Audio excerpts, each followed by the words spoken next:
And when it comes to any sort of endeavor, be it a career switch, sales presentation, or even something as ostensibly simple as a vacation, preparation is crucial to its success. How many of us, though, prepare adequately for one of the most life-changing journeys of all? I'm Eugene Loh, here on A Slice of Life Hour on 938 Live. Thank you very much for joining me today. And my guest is Liren, a professional social worker and counsellor. He is a registered social worker with the Singapore Association of Social Workers for the past 6 years. And having worked with young adults for more than 10 years in differing capacities, he is familiar with the transitions and challenges of this stage of life, one of which is marriage. Liren holds a bachelor's degree in social work from the NUS and more recently a graduate diploma in counselling practice from the Counselling and Care Centre Singapore. He is interested in how couples navigate the process of adjusting to marriage life, and he's also a certified Prepare Enrich Relationship Inventory Facilitator. He considers himself to be the luckiest man on earth to be married to his amazing wife, Wei Li, and they have a handsome newborn son, Shi Heng. First of all, congrats on your amazing wife and your handsome son, Liren. Thank you, Eugene. It's great to be here. Yes, and you've done quite a lot of work with people talking about different transitions. I like the word that is being used here earlier, couples navigating the process, because it's all about a journey and it's all about adjusting. It's almost like flying a kite, really, learning when to let go and to pull back and that sort of thing, right? So today we're talking about transitions into marriage. First of all, before we go into all of that, I'd like to ask you, how long in advance do couples typically come to you for your sessions? It's interesting that you talk about kite flying and kind of letting go and pulling back, because my first date with my wife was actually to go fly a kite. And that was really part of that whole journey of getting to know each other. So you said that the whole process, how long does it take? How long is it recommended? I think there are different thoughts about the process. Some people recommend that you should go through this even before you're engaged, just to find out what are each other's little quirks, little habits and things like that, values. How do you navigate the process? But we know most people don't.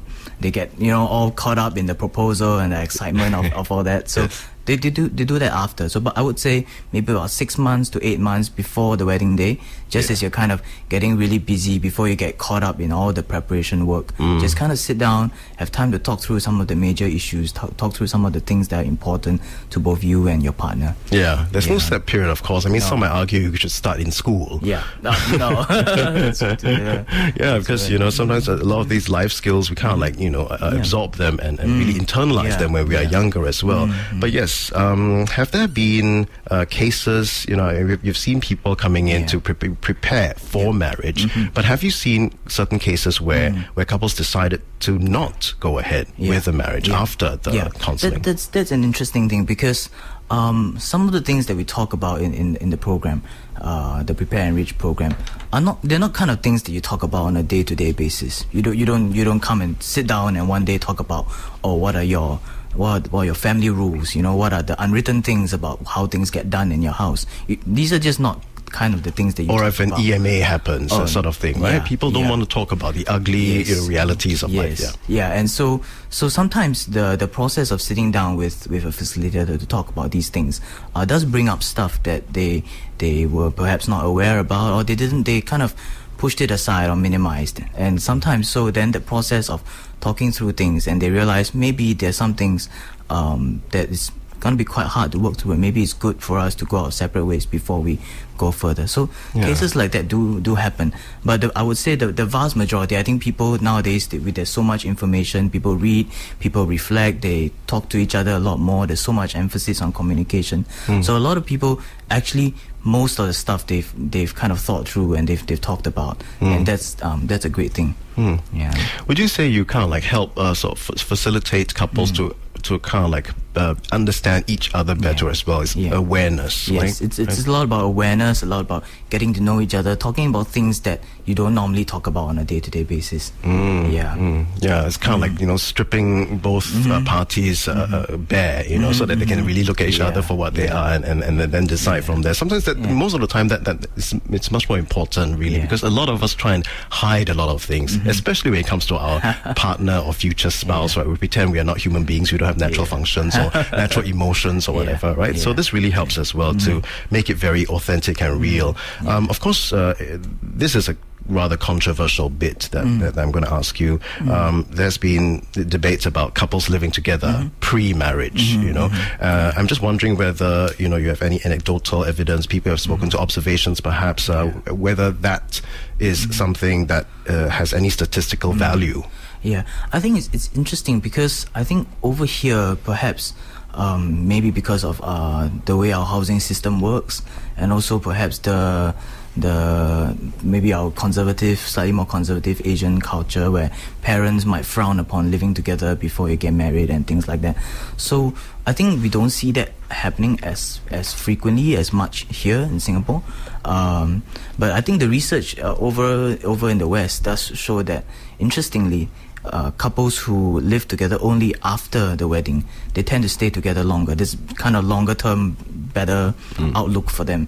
I think the theory behind it is that you've done the whole public thing, you've done your vows, and there's just a whole lot more commitment, a whole lot more determination just to work things through and to make things work. Yes, yes. Because I mean, some people believe that, you know, living together before the marriage could be better for the relationship because you already know what it feels like to live together. But then again, like you mentioned, when you don't have that commitment and the dedication, which is very often the most crucial thing, really. It's pushing it through. Yeah, right? It is. It's interesting because, I mean, now we have so much. We most of us pretty much have choice over who we choose to be our lifelong partners. But in days of old, people got into arranged marriages. Their parents decided who they married. But, you know, divorce didn't happen as much back then. And I think the key crucial ingredient we're talking about here is the commitment and the determination to just stick in there and work things through. Some people say, like, love the person you marry. There are many different types of wisdoms, of course, and ultimately all boils down to the individual, what really works for you and your partner. But yes, we are you know, trying to expand the perspectives here on A Slice of Life regarding transitions in marriage, and that's the first part, fulfilling all of my curiosities. The next part, when we continue to chat with Liren, we'll go into what are some of the common transitions in marriage. Transitions meaning things like changes and sort of evolutions that when you go through a marriage, and what are some tips on how couples can negotiate or navigate through these transitions. More with me, Eugene Law, on A Slice of Life together with Liren, my guest today, a professional social worker and counsellor. And you can get more information about Liren and the work that he does at Meaningful Convos, that's CONVOS, meaningfulconvos.com. More in just a bit.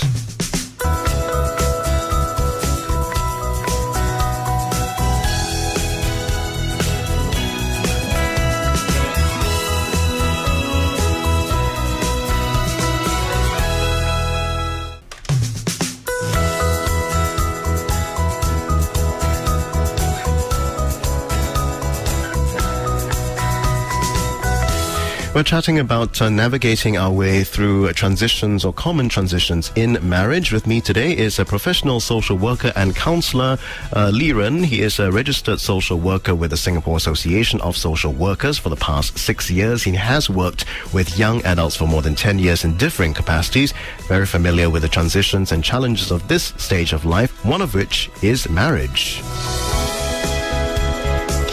Liren, what are some of the common transitions in marriage? When we talk about transitions, we're really talking about things like perhaps changes or adjustments, right? Because married life can be vastly different from single life. Yeah, I mean, I've discovered for myself that the transition into marriage, into being a husband or a wife, it's one of the most, we call it settling down, right? A lot of us, we say because, you know, finally he's settled down. But it's actually one of the most unsettling things you can ever put yourself through, you know? It's suddenly, you know, overnight, after the wedding day, you find yourself, you have a new partner, living in together, and 24/7 you have this person beside you, and there's just so much to be done. I think a lot of it is the kind of day-to-day things that you have to do, just doing the laundry, doing the dishes, how do you settle your meals. They're not things that you probably would have experienced at that level of intensity before. So day to day, it's interesting because when my wife and I first got married and we had to adjust to being together all the time, we found that, there's just so many rules, so many unspoken rules about how things at home should or shouldn't be done. And we realized we were much more like our parents than we thought we were, Yeah, funny how that happens, right? Yes. I mean, and even sometimes the parts about our parents that we didn't like as much when we were growing up, we found that, hey, these things actually serve us really well, and these are some things that we want to hold on to in our marriage. So one of the interesting things, the first few days I remember, we were just kind of getting the first load of laundry done, and we found ourselves asking each other, so in your family, are you allowed to wash your socks together with the rest of your clothing? In family rules like that, and in my family, I'm quite okay with that. But for hers, now is socks and the rest, go separately. Yeah, so it's different family backgrounds because we're all brought up differently, right? And so things are done differently, and just one of the transitions that people have to talk through, and couples have to kind of discuss and come to a consensus. And so, I mean, when we talk about these things, they seem quite, I suppose, for lack of a better word, trivial. Right? Things like laundry and all, it's just very simple things, and you realize that even when you go for a retreat and you have to share a room with your colleague for 2 nights, it can be already so jarring and frustrating, right? Not to mention living with somebody in the same roof, for the rest of your lives. So there's so many areas for potential conflict. So what about bigger things then? I think one of the bigger things, I mean, we talk about laundry and socks, and these are kind of like the mundane things of life. But really in marriage, there are things that are much bigger to think about. And one big area that a lot of couples find that they have to adjust is the area of finances, how money is spent. Counselors, we call it in couple work, we call this the meaning of money. Right? What does money mean to your spouse? For myself, in my case, when I have a really tough day at work, hard, stressful day, I come back, I want to go for a good meal, I might book a staycation just on a whim, But for my wife, who comes from a family that's much more careful with money, she would be a lot more careful about booking things like that or doing things like that are a bit more expensive. So we tend to use money in different ways, and a lot of times the meaning of money is really what the emotional value that money holds for each party. What does it mean to you? What does it mean to you? And a lot of times the meaning of money, how we understand money, is really is shaped by our experiences. So a lot of it is shaped by how our families use money, of the family's financial circumstances when we were growing up, or even shaped by our own values in the areas that we work, or the colleagues that we have, the friends that we mix with. So the meaning of money is really a big thing, and it's something that a lot of couples have a lot of trouble with. Money is huge. Money can destroy relationships. Yes, and especially when you're just kind of dating, people are just a bit more generous, and sometimes the way you spend money is a lot more easily hidden when you're just in courtship, when you're in dating. But when you live together, and some couples have joint bank accounts, and then they can see where the money goes and all these things. So then there's a lot more potential for friction in that sense. We're exploring just some of the main transitions in marriage in this part of the show.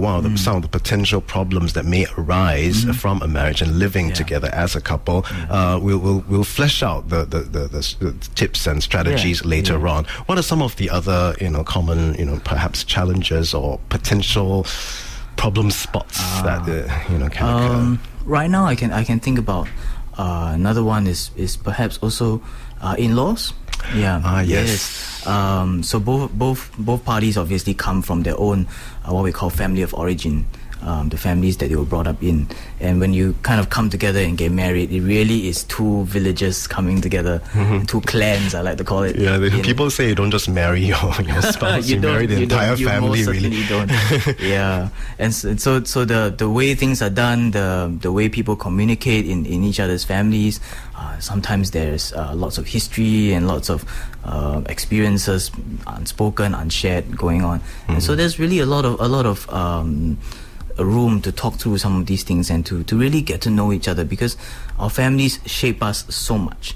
They shape us in almost every arena, every aspect of our lives. Our values, the kind of profession that we choose, how we spend money, how the kind of friends that we have, even down to the kind of food that we like and don't like.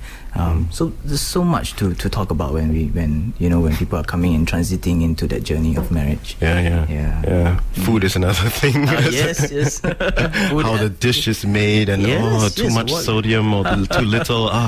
So many things, really, right? And sometimes we often assume that it's a very minor thing, right? But it can blow up into a very big thing. It can. Yes. Especially, I mean, when just going through that transition, when it can be quite stressful sometimes for both partners, or even when there are other life transitions in place. I mean, my wife and I just became new parents, and just that stressful life transitions, and if there's no commitment towards acceptance and love in the small things, then when the big things come, it can really blow up. Yeah. Love and commitment to the small things. That's, I suppose, one of the premises for building a strong marriage. We'll continue to chat with Liren in about 15 minutes after headline news, sports and business. That's when we get into the meat of how we actually navigate through these challenging transitions in marriage. Here on a Slice of Life Hour with me, Eugene Loh. Liren is a professional social worker and counsellor. More on Liren at meaningfulconvos.com. That's CONVOS, meaningfulconvos.com.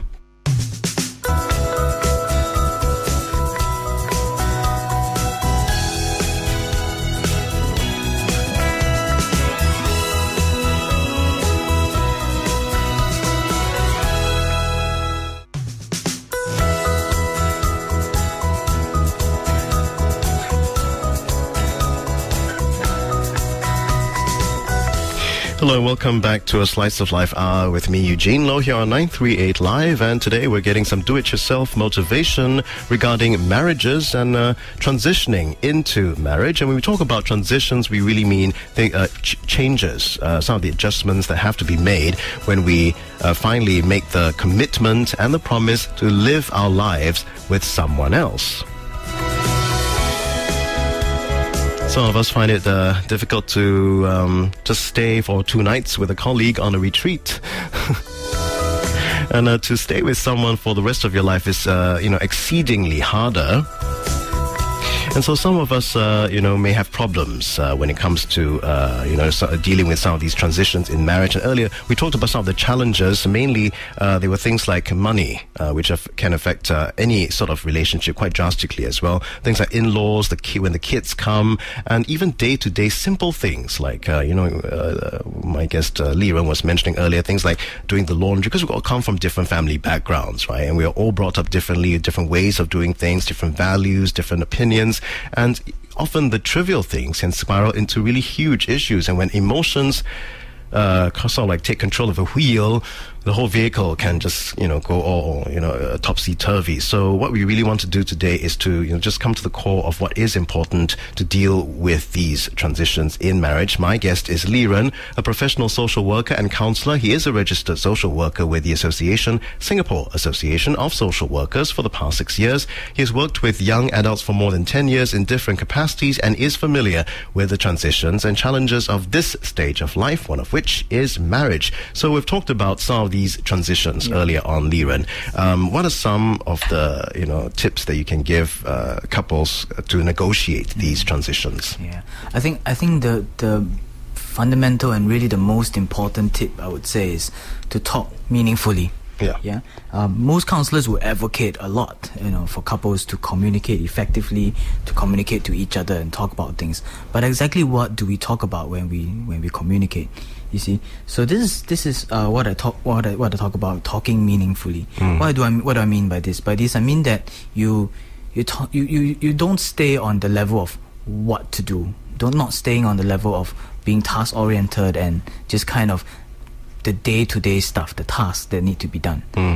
So not staying on that level, but kind of going deeper, right? If, for example, you have a disagreement with your spouse about a particular decision or a particular value that she has, it's always good to ask, where did you get this belief from?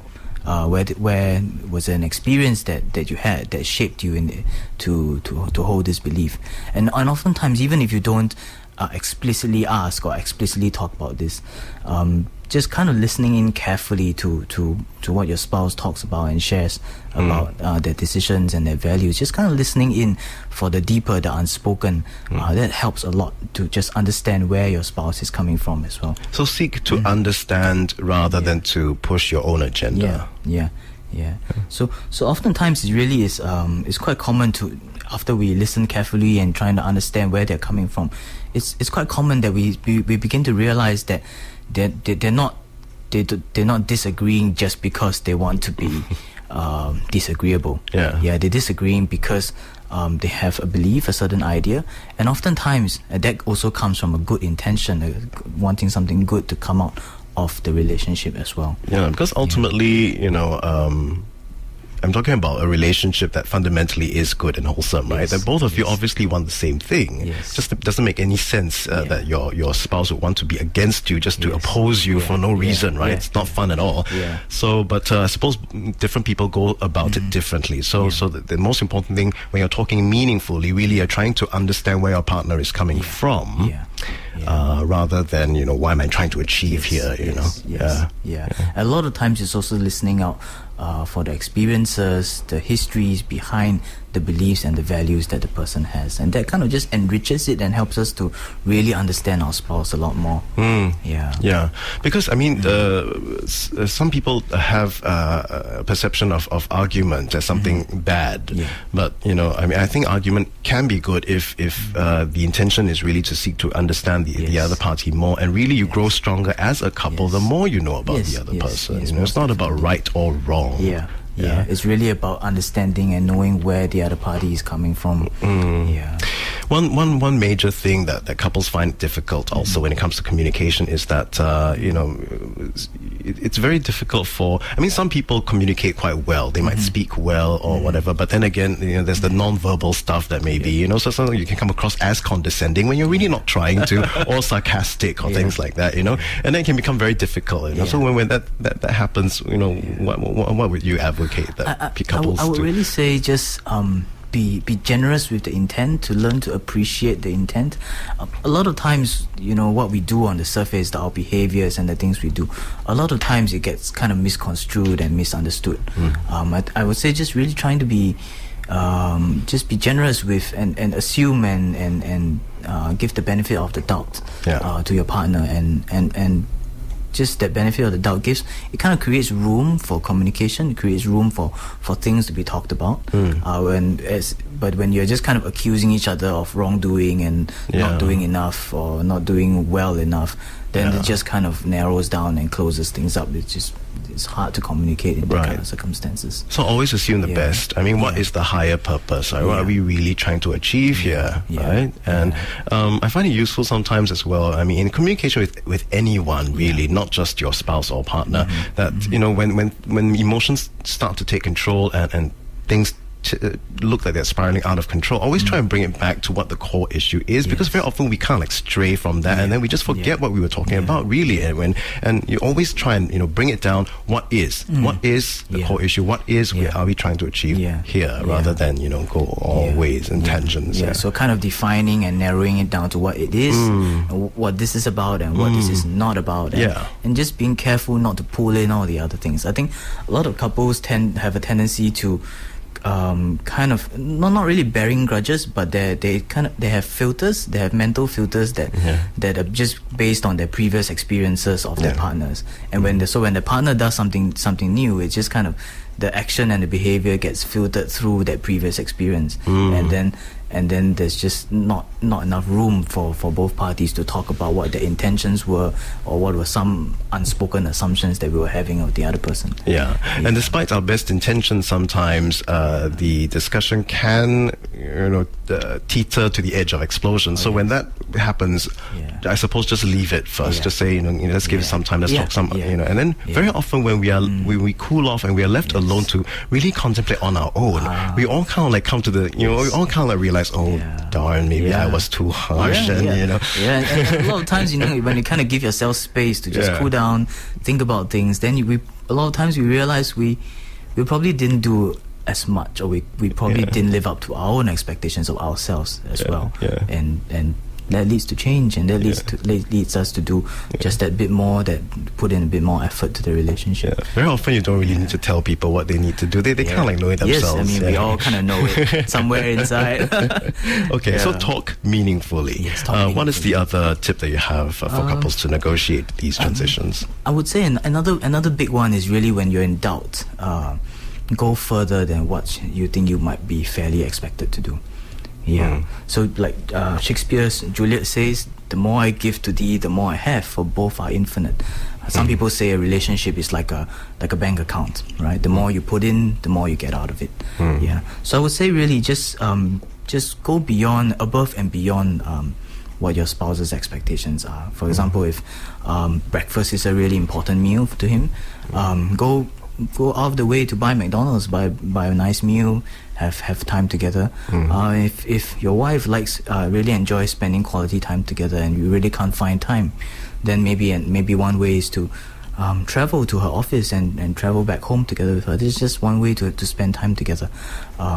So really it's a lot about going beyond, because when we just kind of meeting the expectations, there's just kind of, he's supposed to do it, and he's that's just his responsibility. But when we go beyond, then there's that sense of love, there's that sense of being committed to do more and being willing to invest and to give of oneself to the relationship. And the funny thing about relationships, especially spousal relationships as well, is that when you give, the more you give, really, you're just adding to the pot that you both are in.